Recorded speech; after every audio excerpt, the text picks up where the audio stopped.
so what I was saying is how our brains work with the amygdala and the hippocampus. And we also have another part of our brain called the reticular activating system. And that is really, really interesting. And I've got some notes here on it, which I'm just going to really quickly talk to you about. And it's called a RAS for short. And it's kind of like the gateway to our conscious awareness. And it filters out all the constant kind of countless stimuli that we are surrounded by all the time. And only allows the most relevant information to reach our conscious mind. But when we're feeling anxious and our hippocampus is on high alert, or sometimes we feel a little bit hypervigilant, or we might experience that as being on edge, or we might jump easily, or some things like that. Then the RAS then kind of focuses more on more of that, so more of the worrying and kind of ruminating thoughts, and then that kind of just puts us on a feed. It just becomes like a feedback loop, and the more we worry, the more we see something that kind of confirms those worries, and then we believe that. So one of the main things that has really helped me to kind of manage my thoughts when, and the way my amygdala and hippocampus work is to ask myself, is this true? So just like, for example, quite a few years ago now, I remember vividly, my husband and my two girls wanted to go out, I don't know, to the coast somewhere. And I wanted to, for some reason, or not for some reason, but my anxiety meant that I couldn't leave the house.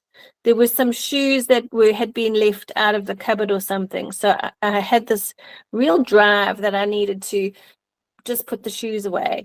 And then I needed to just hang up the coats. And then I needed to just sweep the floor. And then I needed to and there were all these things that I needed to do before I could leave the house.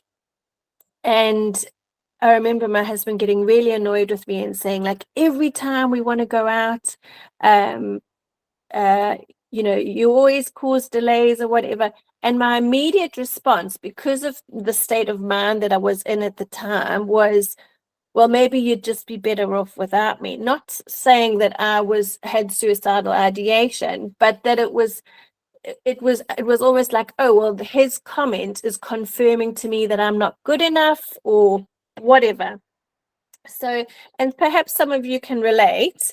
And if you can, that would be great. If you want to just drop a comment or send an emoji or something.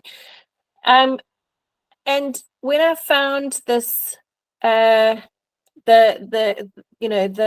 other types of healing modalities, because the talk therapy definitely wasn't helping, it was just life-changing. And so that's what I want to share with you guys today. And I think it's useful for us to be aware of how our brains or our minds actually work when we have experienced trauma or a distressing event, or sometimes we don't even really recognize it as a traumatic or distressing event, but just something that has been upsetting for us. And, we haven't perhaps processed it as well as we could. So I think, yeah. And Francis, you say it's a silly thing, but it's not a silly, it's to you, it's not a silly thing, it's a very, very real thing. I'm wondering how I can see messages so they don't disappear on my phone. We're just winging it, guys. We're just going to make this evening work. So then one thing that I found really interesting when I started doing this work and learning more about it was that animals in the wild, specifically, I'll give you an example of an antelope. If, for example, they're being chased by a lioness, and the lioness catches them but doesn't kill them immediately. Sometimes or often the antelope will drop and pretend that they are dead. And that's the fawn response. And then you might see, and so there's been some amazing wildlife video footage on these situations that have played out. And then you think that the antelope has died. They're just lying there in this kind of frozen state. And then after a few seconds, they jump up and they run away. Maybe it's not a lioness that's chased them, maybe like a cheetah or something who needs to catch their breath. But the antelope goes back to its herd, and then it shakes, and the whole body shakes. And what they've realized is that this shaking is really a really important part of discharging the distress from the situation. So even if we aren't consciously aware of the upsetting or distressing event, we hold the memory of that on a cellular level in our bodies. And because we're conditioned to not cry freely, or when we're children, to kind of keep quiet, sit still, don't make a fuss, all these things, we've forgotten that actually shaking is a really important part, or movement is a really important part of discharging and releasing the stress that we are exposed to. And that can kind of really build up. So I do fun little thing with my younger daughter now. Well, I make it into a game with her, and if something has happened, and it doesn't even have to be a really distressing thing. Could be like, I don't know, I'm trying to think.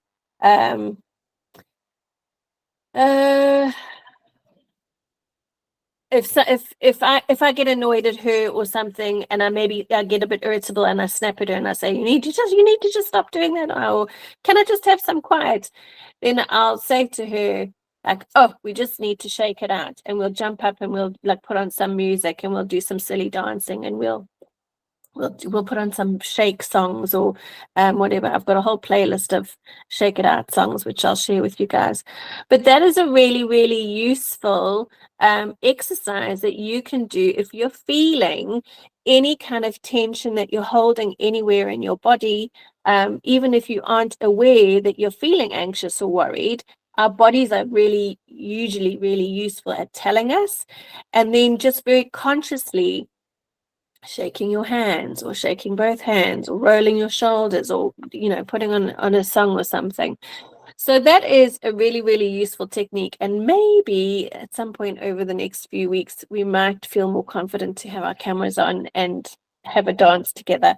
There's something called Qoya, Qoya, which is a therapeutic healing dance technique. And that is so helpful as well. I used to dance and I was so happy at that time. Yeah. Well, I love dancing, but I don't do it enough. And there was music playing yesterday, and I was like, oh, brilliant. I just could feel within my body, I need to do this more often.